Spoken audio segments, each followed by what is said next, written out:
India में seminars लगाए हैं, बिहार गया हूँ, झारखंड गया हूँ, वेस्ट बंगाल गया हूँ, यूपी में सेमिनार लगाए हैं, छत्तीसगढ़ में सेमिनार लगाए हैं, महाराष्ट्र में सेमिनार लगाए हैं, और बाकी मध्य प्रदेश तो पूरा नापा हुआ है। लेकिन जो फीलिंग सेमिनार लगाने की जबलपुर के अंदर आती है ना, वो कहीं भी नहीं आती यार, कहीं भी नहीं।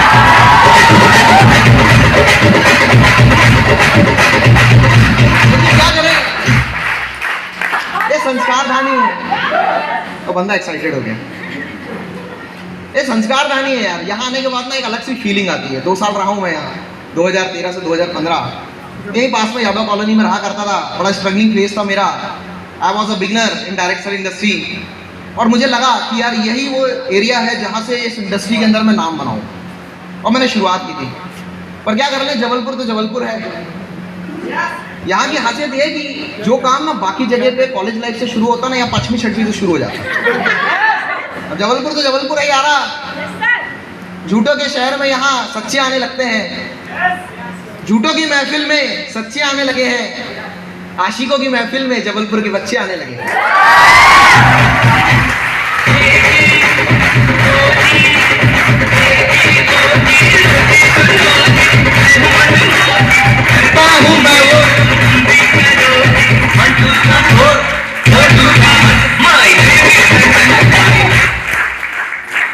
मत करना, वो लखन करता था वो मत करना। क्या है, झूठों की महफिल में आजकल सच्चे आने लगे हैं। आशिकों की महफिल में हमारे जबलपुर के बच्चे आने लगे हैं, और हमारे इन बच्चों को लगता है कि इनकी खूबसूरती बड़ी बढ़ गई। हमारे इन बच्चों को लगता है कि इनकी खूबसूरती बड़ी बढ़ गई। अरे भैया ढंग से देखो, आजकल मोबाइल की सेल्फी के कैमरे बड़े अच्छे आने लगे हैं।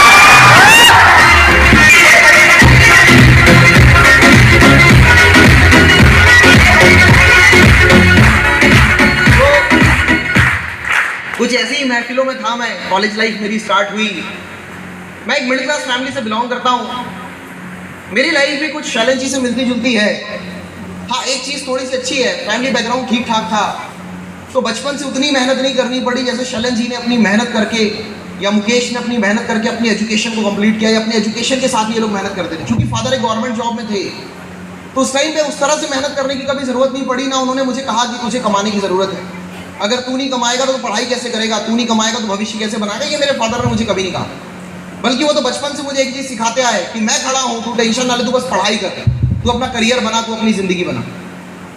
और ऐसे करते करते जब मैं लाइफ में आगे बढ़ा, तो 10th क्लास में मैं शैलन जी की तरह टॉपर तो नहीं हूँ, 100 में से 100 तो नहीं ला पाया, 100 आउट ऑफ 100 तो नहीं ला पाया, पर मैथमेटिक्स मेरा भी फेवरेट सब्जेक्ट हुआ करता था। 98 मार्क्स लाकर मैंने भी पेपर में अपना नाम दर्ज करवाया।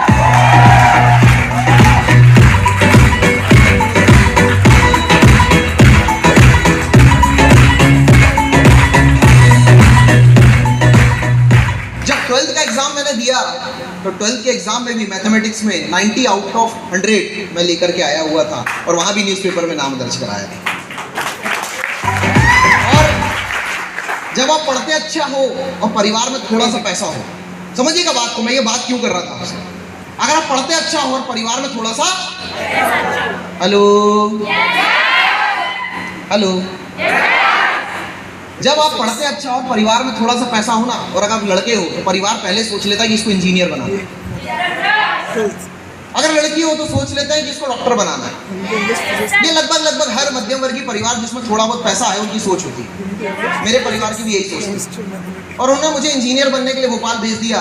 भोपाल के top private engineering college PIT के अंदर मेरा एडमिशन हुआ। एंट्रेंस मैंने क्वालिफाई किया हुआ था, अच्छे मार्क्स थे मेरे, और मैंने मैकेनिकल ब्रांच में एडमिशन लिया। और जैसा कि मैंने आपसे कहा कि कॉलेज लाइफ शुरू हुई, हवाएं चलती थी, जंगल में शिकार भी होते थे, उन शिकारों में हम भी थे। लेकिन फिर भी ऐसा लगता था कि यार घर वालों ने तो पढ़ने भेजा, करियर बनाने भेजा। तो जैसे इधर उधर लगे हुए, थोड़ा सा ध्यान अपने कॉलेज, अपने करियर, अपनी पढ़ाई पे भी दे देना चाहिए। क्या मेरी बात से सहमत है? फिर करते क्यों नहीं? ऐसे तो बड़ा नहीं सर, हम सहमत हैं, और पढ़ते क्यों नहीं हो? फिर कॉलेज काहे नहीं जाते? और कुछ तो ऐसे होंगे मेरे महानुभाव, क्योंकि जबलपुर में समदड़िया मॉल से लेकर के ज्योति शॉपिंग कॉम्प्लेक्स तक और ज्योति टॉकीज तक, और यहाँ पे आसपास भंवरताल गार्डन में मैंने बहुत सारे लोगों को ड्रेस में पढ़ाई करते देखा दोपहर में। बिल्कुल सर, सही बात है सर। और मैं भी सोचता हूँ कई बार कि भंवरताल गार्डन में कौन सा कॉलेज लग रहा है, कौन सी क्लासेस लग रही है, इंजीनियरिंग की लग रही है, मेडिकल की लग रही है, नर्सिंग की लग रही है।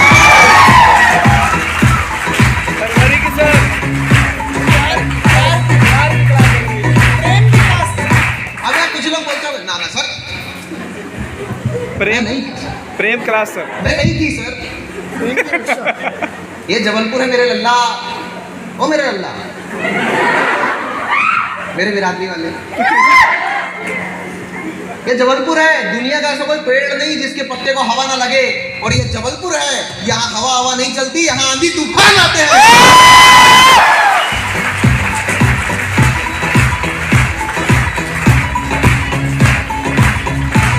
तो भोपाल भी जबलपुर का बड़ा भाई है, मेट्रो सिटी है।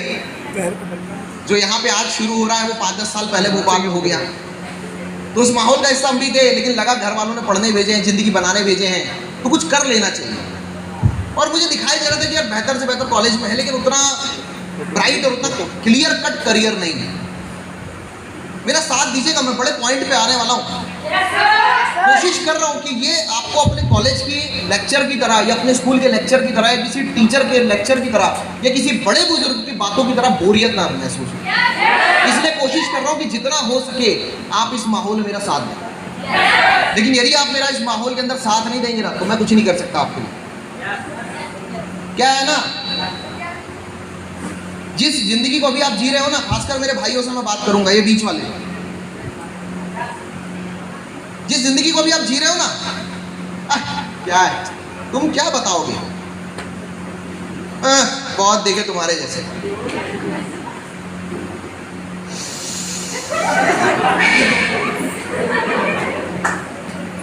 ला दे दे।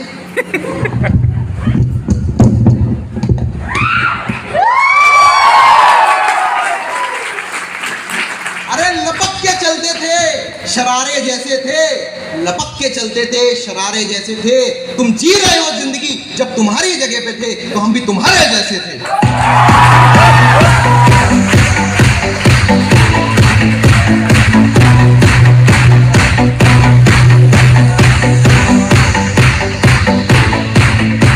लेकिन मन में एक बात चलती थी कि यार परिवार का ना जो सपना है वो पूरा करना है। बड़ी उम्मीदें लगा रखी है परिवार में, बड़ा मतलब बड़ी उम्मीदें होती है जब घर से आप बड़े होते हो। जैसे मुकेश इस बात को समझता है क्योंकि घर का बड़ा है, मैं भी घर का बड़ा हूँ। खाली 2 भाई बहन हैं हम लोग, इकलौता लड़का हूँ। और घूम फिर के सारी उम्मीदें मेरे से ही है, सारी फैसिलिटीज भी मेरे लिए ही और सारी उम्मीदें भी मेरे से ही कि बच्चा जिस दिन पढ़ जाएगा, पढ़ लिख जाएगा तो कुछ कर जाएगा। और मुझे मेरा करियर क्लियर दिखाई नहीं दे रहा था। और आज के ज़माने में अगर मैं बात करूँ इन 2022, तो मेरे जो भी भाई स्कूल में पढ़ रहे हो या कॉलेज में पढ़ रहे हो, तो पता नहीं पहले गधे मैन्युफैक्चर होते थे कि घोड़े मैन्युफैक्चर होते थे, और आजकल तो स्कूल और कॉलेज में सिर्फ खच्चर ही मैन्युफैक्चर हो रहे हैं, बाकी कुछ मैन्युफैक्चर।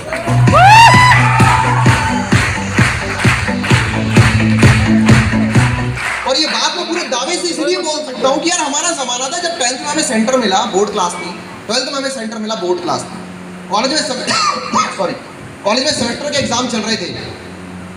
तो आलम ये होता था टीचर इतने स्ट्रिक्ट होते थे, क्या लेके जा रहे हो, लाओ दिखाओ, चेकिंग होती नहीं हमारी। और गलती से अगर पेपर लीक हो गया तो 11वीं का पेपर ना शायद हमारे टाइम पे 3 बार लीक हुआ था। तो हमने फरवरी में भी एग्जाम दिए 11वीं के, फिर मार्च में भी एग्जाम दिए, उसके बाद ना मई या जून में भी एग्जाम दिया, और जुलाई में फिर नई क्लास चालू हो गई थी हमारी, छुट्टी नहीं मिली। और अभी आजकल तो आलम यह है, कोविड के बाद से मैं देख रहा हूँ सरकार ने पेपर लीक कर दिए कि पेपर लेके जाओ, घर में नोट्स बना लेना और लाके जमा कर दो।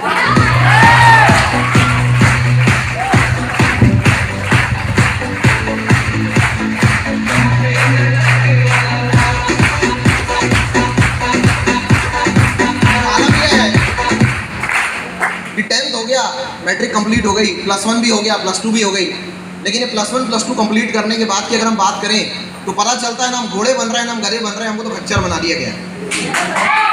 क्योंकि सर्टिफिकेट 10th का हमारे हाथ में है, सर्टिफिकेट 12th का हमारे हाथ में, सर्टिफिकेट कॉलेज का, ग्रेजुएशन का हमारे हाथ में है, लेकिन साफ साफ लिखा हुआ है कि नौकरी के लिए एप्लीकेबल नहीं है। उसके लिए तुमको फलाना एग्जाम अलग से देना पड़ेगा, तैयारी अलग से करनी पड़ेगी। सही बात है? तो आलम ये है।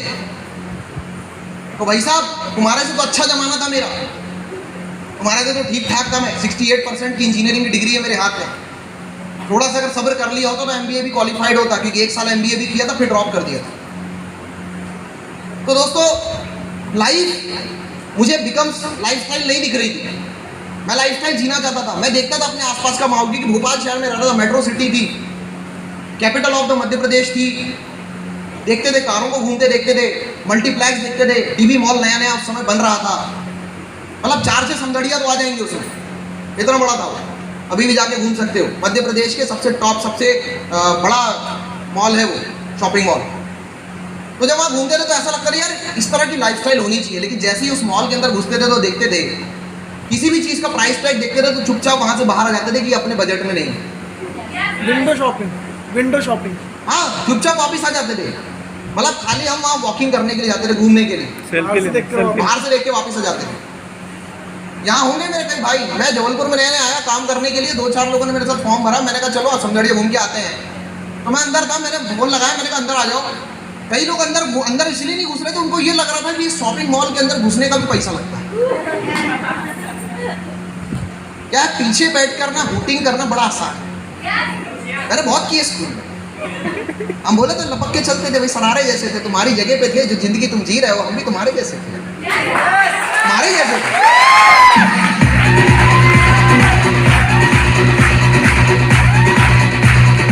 और लाइफ क्या है, जिंदगी क्या है, करियर क्या है, कुछ नहीं पता था, पर हाँ तलाश जरूर थी, क्योंकि परिवार ने उम्मीदें लगा रखी थी और जिंदगी में सपने बहुत बड़े थे। मैं देखता हूँ एम्पायर, मुझे बहुत अच्छा लगता है, मेकिंग यू लिव, जिंदगी जीना सिखा रहे हैं हम। Dream it, plan it, achieve it, that's it. सपने देखो, प्लानिंग बनाओ, सपने कैसे पूरे करना है, उसे अचीव करो और खत्म करो काम, फिर से लग जाओ, नए सपने बनाओ, फिर से लग जाओ, फिर से अचीव कर डालो। तो लाइफ में मेरी जिंदगी बदलने के लिए, मेरे करियर को नया आयाम देने के लिए, मेरे सपनों को पूरा करने के लिए, परिवार की उम्मीदों को पूरा करने के लिए मेरे सामने वर्ल्ड की बेस्ट अपॉर्चुनिटी, इंडिया की बेस्ट अपॉर्चुनिटी जो लगातार ड्रास्टिकली यंग एंटरप्रेन्योर्स क्रिएट करती जा रही है, वो आ गई, दैट इज डायरेक्ट सेलिंग, और जिसने मेरी जिंदगी को पिछले 12 साल में पूरी तरह से बदल दिया। और मुझे डायरेक्ट सेलिंग इंडस्ट्री के साथ इंट्रोड्यूस करने वाला कोई और नहीं, वही शख्स था जो मेरे बैच का टॉपर था, जो मध्य प्रदेश का टॉपर था, जिसे देख रहे थे हम बार बार कॉलेज के अंदर और जिससे इंस्पायर होते थे। He is nobody, he is the one and only mister engineer Pramod Singh sir, जिन्होंने मुझे स्पॉन्सर किया।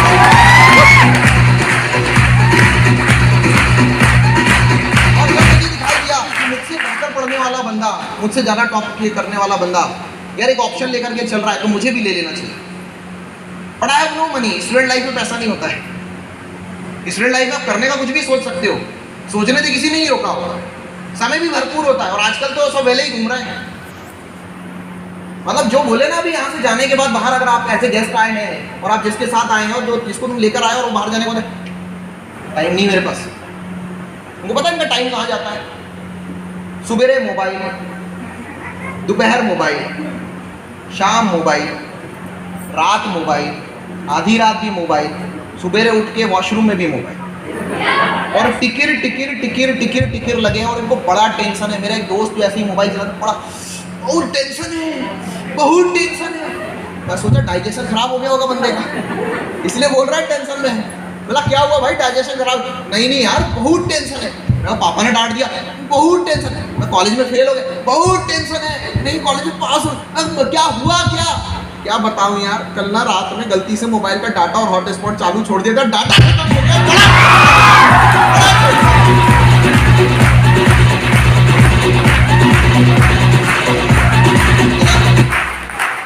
आज की जनरेशन का सबसे बड़ा टेंशन ये है कि मेरी सेल्फी अच्छी नहीं आई। मेरा मोबाइल मैंने रात में गलती से चार्जिंग में फंसाया था, लेकिन बटन चालू करना भूल गया। हॉटस्पॉट चालू किया था तो मेरा डाटा पूरा खत्म हो गया। बाकी जिंदगी कहाँ जा रही, करियर कहाँ जा रहा है, उसके ऊपर इसको कोई मतलब नहीं। और भाई साहब एकदम वीआईपी बातें तो फिर ऐसी कि मतलब नरेंद्र मोदी भी इनके सामने फेल है, सही बात है, ऐसी बात है। और ये लोग आपको सलाह देंगे, मेरे को भी मिलती थी। एक तो जेब में पैसा नहीं था, करना था डायरेक्ट सेलिंग स्टार्ट करना था, ऊपर से घर वालों ने कमाने नहीं बोला था। फिर एक बार मन में आया तो यार अभी तो पढ़ाई चल रही है, अभी तो कॉलेज चल रहा है, फर्स्ट ईयर तो है ही है, अभी से किसने कमाने का बोला, अभी से क्यों करने का, बाद में देखेंगे। फिर बचा कुछ काम, 2-4 दोस्त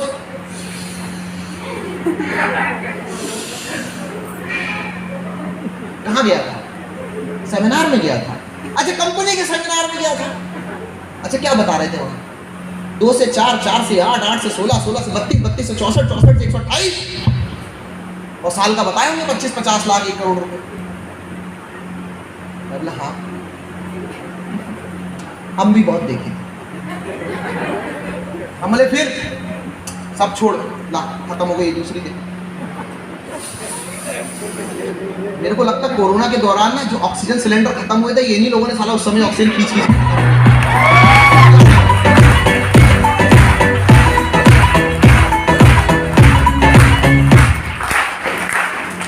और ऐसे लोगों की हम सलाह मान लेते हैं, बट पता नहीं क्यों, by the grace of God, by the grace of my great upline, मेरे आसपास के एनवायरनमेंट की वजह से, मेरी ग्रेट अप्लाइज की वजह से, एक सही दिशा की वजह से, एक पॉजिटिविटी की वजह से मैंने उनकी सलाह नहीं मानी और मैंने स्टार्ट करने का सोच लिया। पैसा था नहीं, जुगाड़ किया। इंडिया की सबसे बड़ी टेक्नोलॉजी जुगाड़ टेक्नोलॉजी, दुनिया में कितनी पाई जाती मेरे को नहीं पता। यहाँ पे तो इंडिया में लोगों ने कोरोना का इलाज भी जुगाड़ के दम पे किया।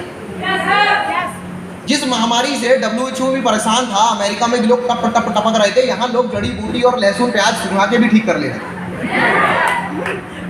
और इसलिए ईस्ट और waste India is the best. तो अपन ने भी जुगाड़ पानी किया, जुगाड़ पानी करके, क्योंकि कंप्यूटर एजुकेशन की बात चल रही थी, बात चल रही थी कि भाई इंग्लिश स्पोकन की, इंग्लिश में थोड़ा डर लगता था, तो हमें लगा कि यार चलो चीज़ें लेने लायक है। तो इंग्लिश देखी, पर्सनैलिटी की बात हुई, तो ये चीज़ मेरे को सबसे ज़्यादा अट्रैक्ट कर रही थी। जब स्किल डेवलपमेंट की बात यहाँ पे शैलेंज जी कर रहे थे कि डेस्टिनी क्रैकर आपके स्किल्स में डेवलपमेंट लेकर आता है, आपको ये सिखाया जाता है कि उस पीछे वाली चेयर से उठकर यहाँ कैसे आया जाता है और 300 लोगों को उस माहौल में कैसे ढाल लिया जाता है कि वो 300 लोग बाहर जाने के बाद भी वापस आ जाते हैं सुनने के लिए। ये सिखाया जाता है। जब बात हो रही थी हेल्थ की, जब बात हो रही न्यूट्रिशंस की, यार nutritions are not only for the aged persons. कई लोग बोलते हैं सर काहे की बात करते 8 PM, सर हमको तो 8 PM पसंद है। मतलब बड़ा सोचते हैं लोग, बोले 8 AM, सर हमको 8 PM पसंद है। उसमें क्या लिखा होता ना, सेहत के लिए हानिकारक, इसमें लिखा है सेहत के लिए लाभदायक।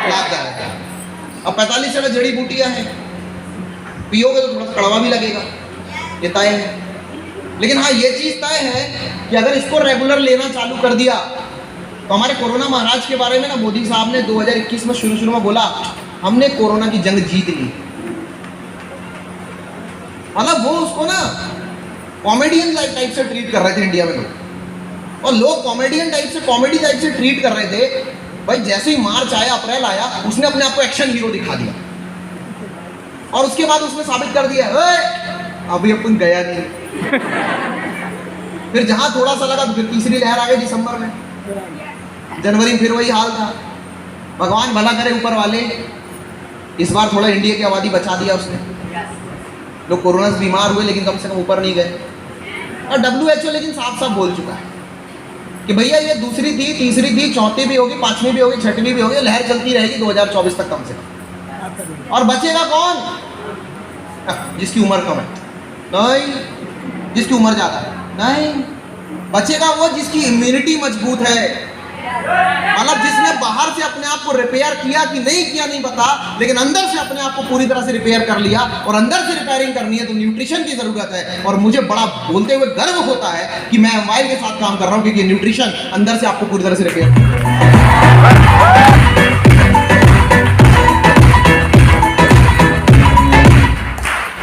क्योंकि मैं यहाँ बैठे हुए किसी भी बहन से बात करूँ, किसी भाई से बात करूँ, तो हमारी जो हैबिट्स है ना वो कुछ ऐसी हो चुकी हैं कि जिसके पास पैसा कम है उसको पानी पूरी खानी है, जिसके पास थोड़ा सा ज़्यादा हो गया उसको चाट खानी है, भाई किसी को पाव भाजी खानी है, थोड़ा सा और पैसा आ गया तो चाउमीन और मंचूरियन से काम चलाते हैं। जो थोड़े और मजबूत होंगे फिर उनको पिज़्ज़ा बर्गर चाहिए, जो थोड़े से और मजबूत होंगे वो KFC जाएंगे। अभी हम भी जाने का प्लान बना के बैठे हैं, शैलन जी से बात हुई, प्रोग्राम के बाद चलते हैं। अब जंक फूड की तो आदत हो चुकी है। अब मैं किसी से बोलूँ जंक फूड खाना बंद कर दो, हाँ सर ठीक है कल से बंद कर देंगे, पर वो कल की कसर आज जाके पूरी निकालेंगे और 2 दिन बाद भूल जाएंगे कि 2 दिन पहले हमने बोला था कि हम आगे से जंक फूड नहीं खाएंगे। तो अभी अंदर कचरा तो हम भरते जा रहे हैं। भाई कोई भी जंक फूड आप लेने जाते हो उसके अंदर कुछ ना कुछ जहरीले पदार्थ होते हैं।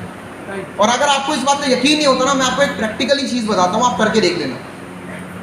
खाने को कम से कम 32 बार चबा के खाना चाहिए। 32 आते हैं हमारे, आप 32 बार खाने को चबा के खाना कैसा भी बनाओ, लेकिन आपको टेस्ट और बेहतर आएगा। और आप 32 बार जंक फूड, चाहे वो पिज़्ज़ा हो, चाहे बर्गर हो, चाहे पानी पूरी हो, चाहे कुछ भी हो, उसको चबा के खा के देखना, आपको बड़ा वाहियात सा टेस्ट आएगा, बड़ा वाहियात सा। हमारी जुबान ही बता देती है कि कौन सी चीज़ टेस्टी है, कौन सी चीज़ नहीं है, कौन सी चीज़ हमारे इम्यून सिस्टम के लिए अच्छी है, कौन सी चीज़ बुरी है। पर क्या कर लें, आज का ज़माना तो ऐसा है कि भाई गेहूँ भी जब वेयर हाउस में रखा होता है तो उसको भी बचाने के लिए पेस्टिसाइड डाले जाते हैं, जहरीले पदार्थ डाले जाते हैं, घूम फिर के वो भी आटे के साथ पिस के हमारे लिए आते हैं और वो फिर हमारी पेट में जाते हैं, हाथों में विषैलापन आता है, सब कुछ आता है। तो इससे हम निकले कैसे, बैलेंस कैसे करें इस चीज को। भाई एक जमाना होता था कि जब चश्मा लगाने की बात आती है ना तो उम्र दराज लोगों को लगता था, 35-40 के बाद लगता था। आजकल मैंने देखा है 4-4, 5-5 साल की उम्र में लग जाता है लोगों। पहले एक जमाना होता था कि कॉन्स्टिपेशन की प्रॉब्लम, कब्ज की प्रॉब्लम सिर्फ बुजुर्गों को आती थी और उसके लिए वो चूरन खाया करते थे। और आज की डेट में अगर मैं यहाँ पर किसी भी बोलूँ तो यहाँ अगर 300 लोग बैठे हैं तो 300 में से कम 250 आदमी ऐसा होगा जो अपने डाइजेशन से परेशान होगा, जो कुछ ना कुछ लेने की सोचता होगा, और आधे सारा बीमारी तो यहाँ पेट से ही आती है। तो कंट्रोल कैसे करें इस चीज़ को, बैलेंस कैसे करें? We have a solution, that is MWild nutrition. हमारे पास सॉल्यूशन है और हम खुद यूज़ करते हैं इस चीज़ को, हमारा खुद का यूज़ किया हुआ प्रोडक्ट है। देखो बात 10,500 की नहीं है, बात है सेहत की। और जब बात सेहत की आती है ना तो कोरोना के दौरान 3-3, 4-4, 5-5 लाख रुपए भी मार्केट में, हॉस्पिटल्स में लगाने के बावजूद इसी जबलपुर में लोगों को मरते हुए देखा होगा आपने। जब बात सेहत की आती है ना तो 5 लाख भी व्यक्ति घर गिरवी रख के ले आता है। तो यहाँ मैं बात सेहत की कर रहा हूँ, यहाँ मैं बात एजुकेशन की कर रहा हूँ, ना कि बात मैं करोड़पति बनाने की स्कीम की कर रहा हूँ। जब बात सेहत की है तो मुझे नहीं लगता कि 10-11 हज़ार रुपए की बहुत बड़ी रकम है, कोई भी एडजस्ट कर।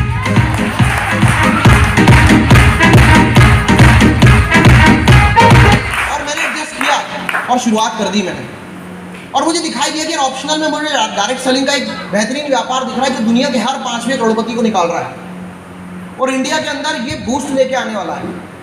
और हमने उस जमाने में शुरू किया था जब इंडिया के अंदर कोई लॉ नहीं था, कोई गाइडलाइंस नहीं थी, कोई नियम कानून नहीं थे।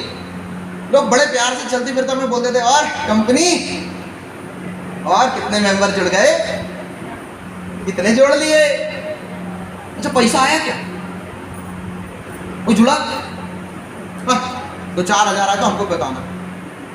अच्छा कितना लग, 11,000। जब 11,000 आ जाए तो हमको भी बताना। अच्छा कितने जोड़ दिए तुमने, 2, 4, 10 लोग। जब 10-20 लोग जुड़ जाए तो हमको बताना, हम भी जुड़ जाएंगे, तुम 10 नहीं 20 लेके जाना। मतलब मजाक तो ऐसे उड़ाते थे लोग जिसकी कोई हद नहीं है, लेकिन हमें पता था इस ऑर्गेनाइजेशन का, इस इंडस्ट्री का करियर फ्यूचर बहुत ब्राइट है और ये बहुत तेजी से चलने वाली है। हमें नहीं पता था कि भाई कोरोना आने वाला है, हमें नहीं पता था कोरोना के बाद सारे लोग धड़ाम से गिरने वाले, शेयर मार्केट भी गिरने वाला, इंडिया की इकोनॉमी भी गिरने वाली। हमें नहीं पता था कि लोग जो बंबई में, दिल्ली में, बड़े बड़े शहरों में मजदूरी करने के लिए गए उनको भी 1200-1500 किलोमीटर पैदल चल के आना पड़ेगा और उनके पास भी हालत ये हो जाएगी कि मजदूरी वाले व्यक्ति के पास भी मजदूरी नहीं बचेगी, इंजीनियर की नौकरी की तो छोड़ ही दो। हमें नहीं पता था, लेकिन हाँ इतना जरूर पता था कि एक समय ऐसा आएगा कि जब करियर की बात आएगी तो यही इंडस्ट्री है जो लोगों को रोजगार देगी। और मुझे ये बात बोलते हुए प्राउड होता है कि हमने उस समय में शुरू किया, लेकिन 2016 में इस इंडस्ट्री का फ्यूचर देखते हुए, इस इंडस्ट्री का बैकग्राउंड देखते हुए, इस इंडस्ट्री को बढ़ते हुए देखते हुए भारत सरकार ने डिपार्टमेंट बनाया और गाइडलाइंस लेकर आई। और उससे भी ज़्यादा खुशी मुझे इस बात की होती है क्योंकि 28 दिसंबर 2021 को जब 2021 खत्म होने आ रहा था तो इंडिया के अंदर, वर्ल्ड के अंदर इंडिया को सबसे ऊपर लाने के लिए डायरेक्ट सेलिंग का आगाज हो रहा था और इसीलिए डायरेक्ट सेलिंग के ऊपर कानून बनाकर, लॉ बनाकर इसे एक लीगल इंडस्ट्री घोषित कर दिया गया।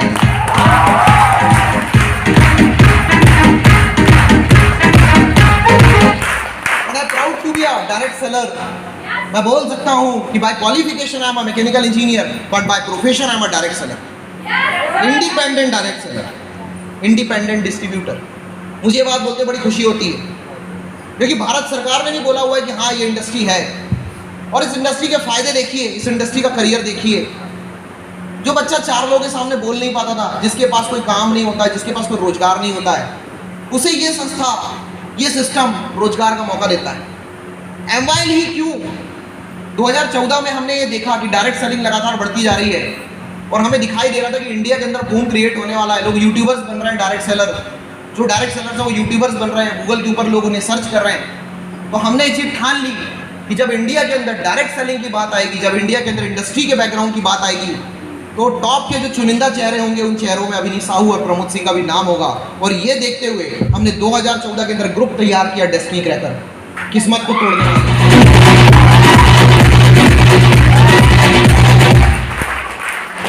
एक्चुअली प्री लॉन्चिंग 2012 में कर दी थी, ऑफिशियल लॉन्चिंग 2014 में। प्री लॉन्चिंग तो 2012 में ही हो गई थी, लेकिन ऑफिशियल लॉन्चिंग 2014 में हुई। और ये बताते हुए बड़ी खुशी होती है कि अभी फर्म रजिस्टर्ड भी हो गई, क्या बात है ना।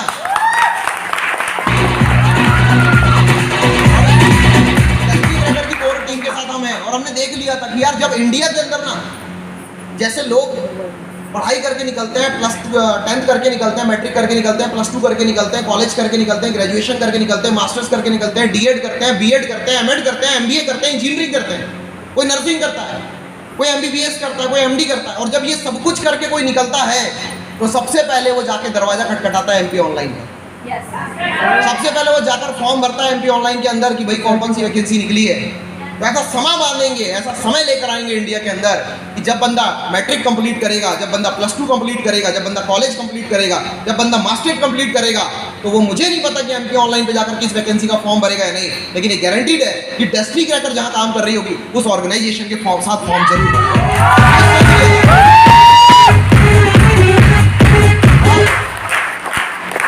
2014 से लोग फॉर्म भरते आ रहे हैं, 2012 से लोग प्री लॉन्चिंग के साथ ही लोग फॉर्म भर रहे थे, 2012 से फॉर्म भर रहे थे, 2014 में हमें सबमिशन मिला, हमें एक मेंटरशिप मिली, हमें गाइडेंस मिला। The great knowledge machine, the greatest personality India के बेहतरीन motivator, one and only mister Sanjay Dhiman का एक बार तालियां होनी चाहिए उस शख्सियत के लिए।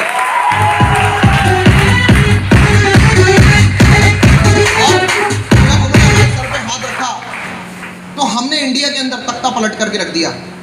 और आज मुझे ये बात बोलते हुए प्राउड होता है, हो गए मार्केट में ढेर सारा डायरेक्ट सेलर है, ढेर सारी कंपनियां मार्केट में मिलेंगी आपको डायरेक्ट सेलिंग के अंदर। कोई ऑर्गेनाइज है, कोई अनऑर्गेनाइज है, लेकिन जब बात आती है इंडिया की सबसे बेहतरीन लीडरशिप की, जब बात आती है यंग जनरेशन एंटरप्रेन्योर्स की, जब बात आती है कि सबसे कम उम्र के अंदर डायरेक्ट सेलिंग में करियर किसने बनाया, सबसे अच्छा पैसा किसने कमाया, तो वहां पर सबसे ऊपर नाम डेस्टिनी क्रैकर के ही बंदों का होता है।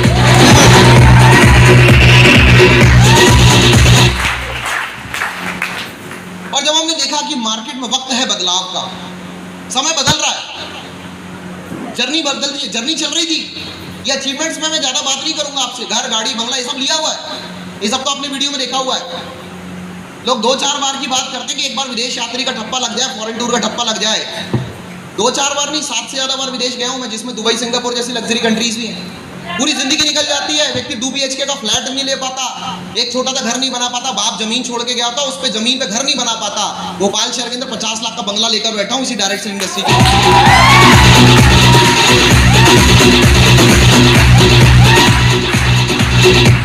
देखा है मैंने यंग एज के इंजीनियर्स को, जहां 5, 10, 15, 20 हजार कमाने लग जाते हैं ना, जमीन छोड़ देते हैं, जमीन से 10 फीट ऊपर चलते हैं, भाई तेरा 25,000 कमाता है, छाती तो ऐसे ठोकते हैं, ऐसा लगता है कि 25,000 में दुनिया खरीद लेगा। भाई साहब 10, 20, 25, 50,000 की बात मत करो, क्योंकि 2-4 लाख तो ऐसे ही आता है अपने को महीने।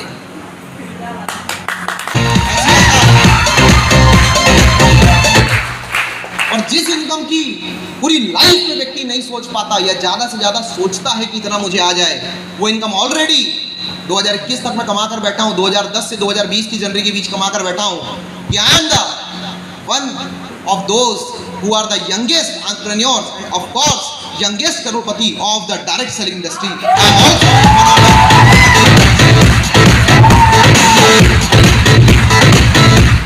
एक करोड़ से ऊपर कमाया इस इंडस्ट्री के साथ। और देखते जा रहे थे कि वक्त है बदलाव का, समय बदल रहा है इंडस्ट्री के साथ। अब हमें कुछ बड़ा लेना, बड़ा एक्शन करना पड़ेगा, क्योंकि हम तो लगातार पैसा कमा रहे थे, हम तो लगातार आगे बढ़ रहे थे, हम तो लोगों के लिए एग्जाम्पल सेट करते जा रहे थे। लोग तो हमें यूट्यूब पे भी सर्च कर रहे थे, लोग तो हमें गूगल पे भी सर्च कर रहे थे, लोग हमें मेंटोर भी मान रहे थे, लेकिन हम देख रहे थे कि हमारी जूनियर लॉबी का हाल बुरा हो रहा है। क्योंकि अब बंदों का वो हाल नहीं है कि किसी से मैं बोलूं कि तू 2 साल बिना पैसे के काम कर ले, क्या कर ले। लोगों के अंदर तो पेशेंस खत्म हो चुका है, लोगों को इंस्टेंट चाहिए, इंस्टेंट। और बड़ी अच्छी लगी मुझे शैलेंज की ये बात कि जब खर्चा डेली है तो कमाई भी डेली होनी चाहिए। अब लोग इस सोच में चलते हैं। अभी वो क्लोजिंग होगी, पेमेंट आपकी जनरेट होगी, महीने भर बाद ट्रांसफर होगी, KYC कंप्लीट नहीं है तो पेंडिंग लिस्ट में जाएगी, फिर उसके 15 दिन 2 महीने के बाद, मतलब आलम तो ये होता था लोगों का, हमने खुद देखा इस इंडस्ट्री के अंदर। मैं बुराई नहीं कर रहा हूँ, लेकिन ये रियलिटी है कि जब तक बंदे को उसकी पे आउट उसके अकाउंट में ट्रांसफर होती थी ना, तब तक उस बंदे का अंतिम संस्कार और 13वीं संस्कार भी हो चुका होता था। ये वाला आलम है।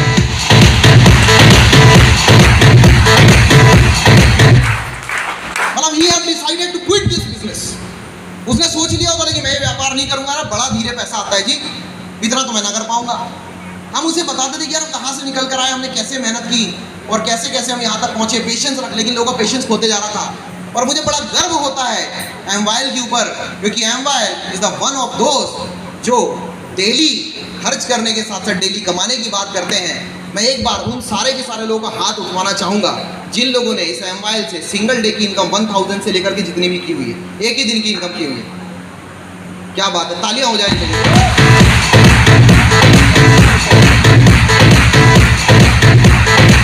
मतलब जब खर्चा डेली करना है तो कमाई भी डेली।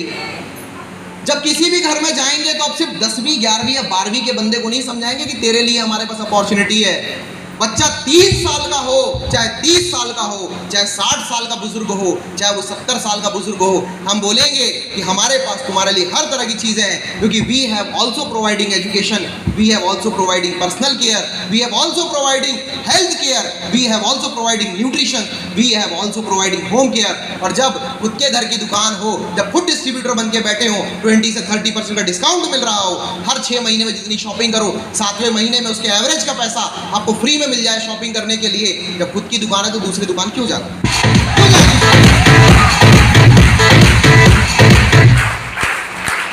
लेकिन सवाल आता है, सर इसमें ना सर सामान बेचना पड़ेगा सर, मैं नहीं बेचूंगा सर। इसमें ना सर ग्रीन टी की बात करते हो सर, मैं ना बेचूंगा।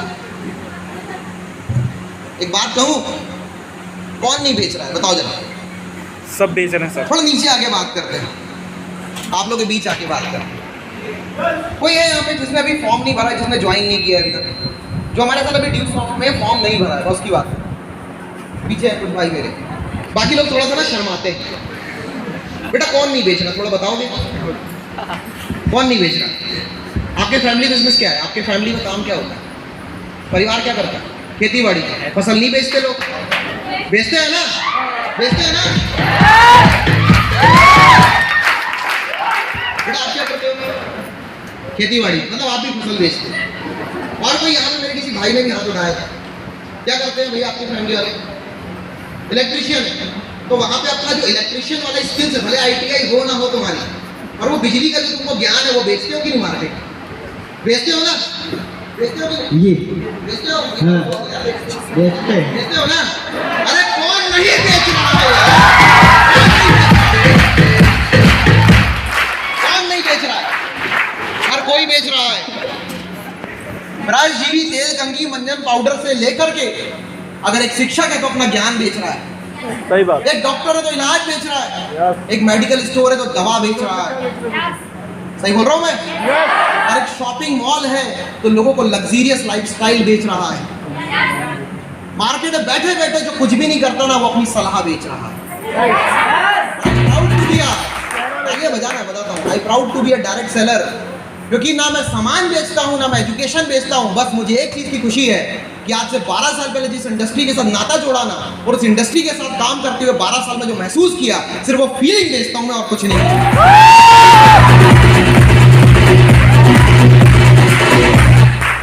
वो फीलिंग बेचता हूँ आज। अरे शर्म किस बात का यार? जब तेल बेचने में अमिताभ बच्चन को शर्म आती है क्या? नहीं सर। साबुन बेचने में ऐश्वर्या राय को शर्म आती है क्या? No sir. बिस्किट बेचने में शाहरुख खान को शर्म आती है क्या? No sir. खुद का बच्चा भले नशेड़ी बन गया हो लेकिन बायजूस का प्रमोशन बराबर करता है, उसको शर्म नहीं आती। अरे दुनिया का सबसे बड़ा लोहार है टाटा, और दुनिया का सबसे बड़ा मोची है बाटा। दुनिया का सबसे बड़ा लोहार है टाटा, दुनिया का सबसे बड़ा मोची है टाटा। अरे उस वो लोहा बेच बेच के, कबाड़ बेच बेच के टाटा बन गया, एक जूता बेच बेच के बाटा बन गया। अरे तुम्हें तो सिर्फ अपने आइडियाज लोगों के साथ शेयर करने, तुम सोचो तुम कहां पहुंचने वाले।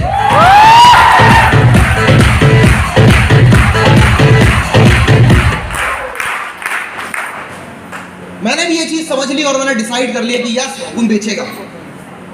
लोग तो टकले को कंघी बेचने की बात करते हैं, मैं तो लोगों को कम से कम हेल्थ सप्लीमेंट ही दे रहा हूँ, सेहत ही दे रहा हूँ। और हेल्थ इंडस्ट्री वाकई में इंडिया में बहुत बड़ी है। बहुत अच्छी बात की शैलेन जी ने कि पहले लोगों की एवरेज एज 100 ईयर्स होती थी, 120 होती थी। इवन कुछ लोग तो ऐसे भी हैं जो 200 साल जिया करते थे। और आज के लोगों की एवरेज एज क्या है? 60 साल 70 साल।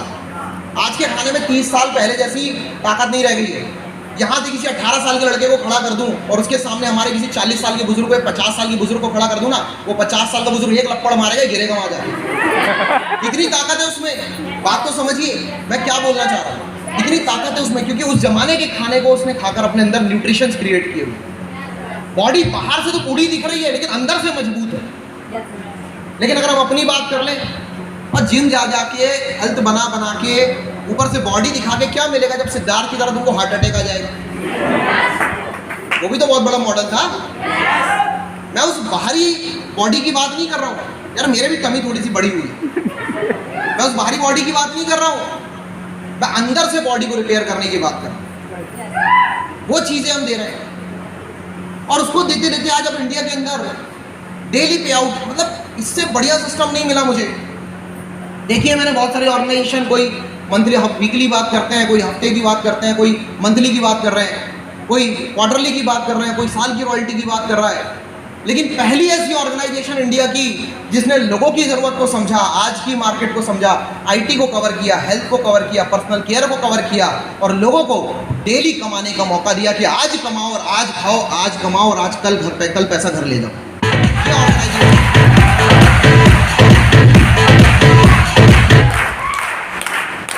और इसीलिए मैंने डिसीजन लिया, इसलिए डेस्टिनी क्रैकर को भी सोचना पड़ गया कि नहीं बॉस शुरू करना चाहिए।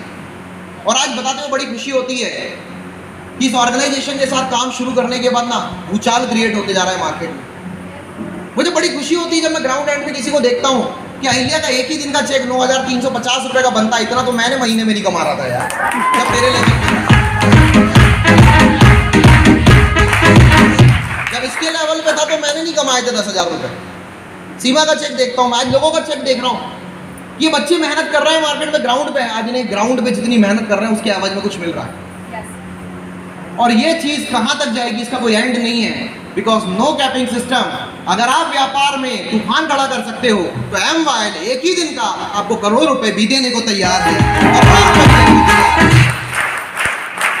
मतलब आप सोचने की जरूरत नहीं है, आप सिर्फ डिसीजन लेने की जरूरत है। एक डिसीजन लिया था हमने, आज से 12 साल पहले डिसीजन लिया था डायरेक्ट सेलिंग करने का।